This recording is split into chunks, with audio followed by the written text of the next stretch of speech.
Assalamualaikum warahmatullahi wabarakatuh. Jumpa lagi di podcast cerita horor. Pada kesempatan kali ini saya akan meneruskan cerita dari Simple Man yang Janur Ireng, selanjutnya part yang ke-10. Sebelum masuk ke cerita, jangan lupa subscribe, nyalakan lonceng notifikasi, dan share video ini ke teman-teman kalian. Seperti apa ceritanya? Mari kita simak sama-sama.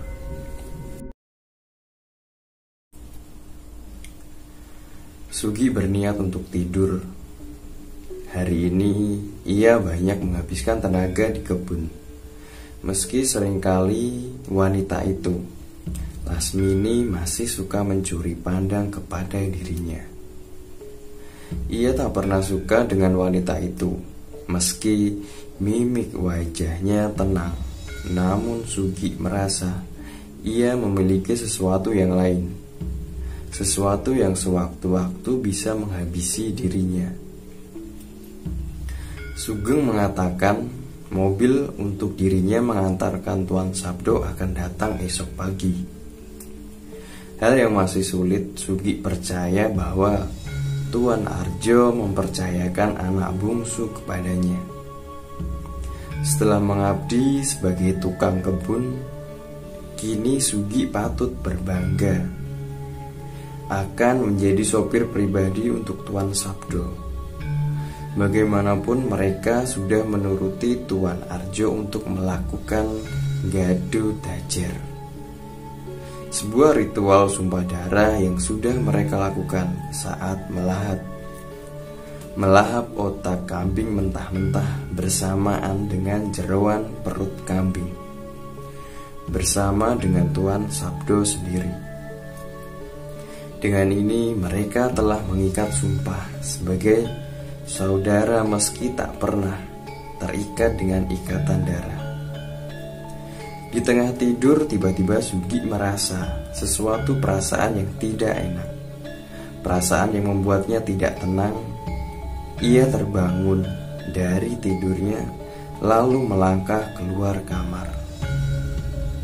Sugi merasa dadanya menjadi panas, seperti ada sesuatu yang mengganjal dirinya. Dengan perasaan tak nyaman, Sugi bergegas keluar berkeliling. Hingga di sudut halaman taman, ia melihat Tuan Sabdo tengah berdiri di muka pintu kamar pavilion sebelah barat. Aneh, pikir Sugi melihat hal ganjil ini. Waktu sudah larut dan tidak biasanya Tuan Sabdo masih terjaga seperti ini. Manakala Sugi mendekat untuk bertanya, kenapa Tuan Sabdo belum juga tidur? Tiba-tiba Sugi mengurungkan niat saat melihat di depan matanya ada dua anak kuncoro yang berdiri menahan pintu kamar. Pras Anom dan Batra berdiri tepat di muka pintu seakan menunggu Sabdo. Sugi terdiam mengintip dari balik pohon dekat dengan tanaman beluntas, menyembunyikan dirinya dari mata anak-anak kuncoro lainnya. Apa yang mau mereka lakukan kepada Tuan Sabdo? Batin Sugi.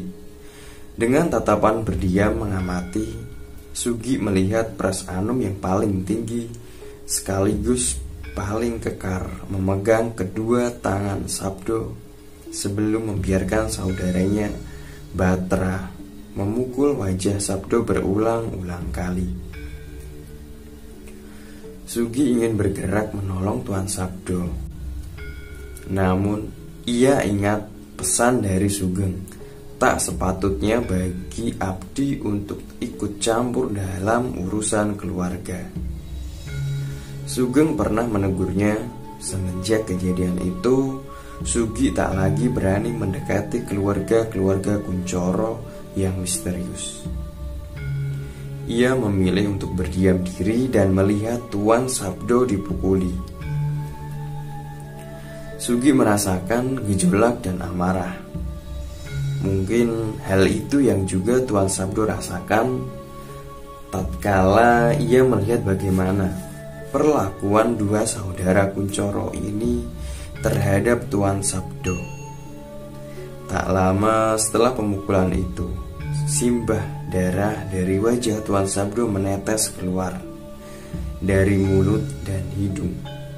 Anehnya, Tuan Sabdo hanya diam saja, tak melawan. Padahal Sugi yakin bila Tuan Sabdo melawan, ia pasti bisa lolos, setidaknya pergi, kabur dari tempat itu. Geram, Sugi melihat dua Kuncoro itu membawa Sabdo masuk ke dalam kamar. Batra Kuncoro menutup pintu setelah memastikan tak ada yang melihat perlakuan mereka. Sugi mendekat, penasaran apa yang dua saudara Kuncoro itu lakukan kepada Tuan Sabdo.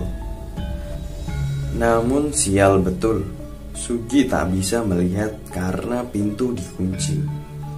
Tak ada jalan lain bagi Sugi, ia terpaksa melintas kebun ke seberang untuk mengambil anak tangga.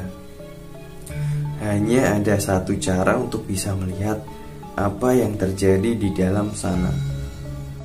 Mengintip dari celah langit-langit tempat di mana udara bisa keluar.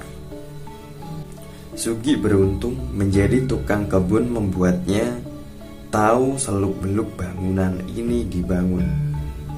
Sugi sudah menenteng anak tangga, dipasangnya sepelan mungkin agar dua Kuncoro tak melihat dirinya. Manakala anak tangga sudah dipasang, Sugi memanjat dengan gesit, dan dilihatnya dua Kuncoro menyiksa Tuan Sabdo sudah entah beberapa kali. Batra memukul wajah Sabdo Kuncoro. Tak henti, mereka tertawa, kadang mendorong, lalu menahan kedua tangannya lagi, membenturkannya ke tembok, hingga dengan mata kepala sendiri, Sugi melihatnya. Melihat bagaimana Pras Anum menelanjangi Sabdo. Batra menahan tubuh Sabdo, membuatnya terpelungkup tak dapat bergerak. Untuk kali pertama akhirnya Tuan Sabdo melawan. Batra masih menahan kedua tangan yang mulai merangsak mencoba melepaskan diri. Pras Anum tertawa melihat Sabdo menggeliat. Ia melepas celana yang ia kenakan, sementara Batra tertawa-tawa sambil berkata kepada Pras Anum, "Lakukan mas, lakukan saja, biar anak bangsat ini tahu di mana posisi dia berada di keluarga ini." Sugi menahan diri.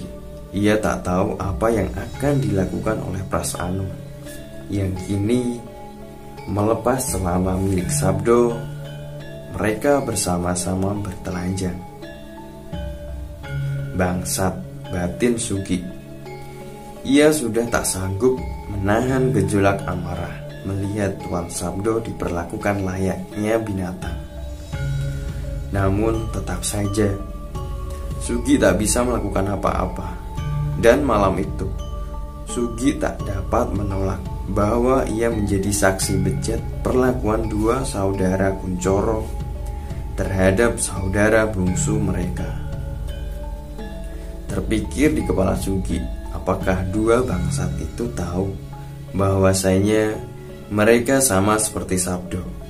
Tak ada satupun di keluarga Kuncoro yang murni berdarah Kuncoro, kecuali Tuan Besar Arjo sendiri. Namun perlakuan dua saudara ini benar-benar membawa Sugi pada kemarahan paling besar. Sabdo hanya diam saja. Ia tak sanggup lagi melawan. Nampak dari tubuhnya ia sudah pasrah. saat Pras Anu melecehkannya bersama dengan Batra. Hal itu membuat Sugi akhirnya melepaskan umpatan yang menahan dirinya sejak tadi. Ia berteriak dengan keras kepada mereka. "Asu," katanya seraya berjalan menuruni anak tangga. Sugi berlari sekencang mungkin meninggalkan tempat itu. Ia tahu, setelah mendengar teriakan Sugi, Pras dan Batra cepat-cepat menyelesaikan pekerjaannya, hanya tinggal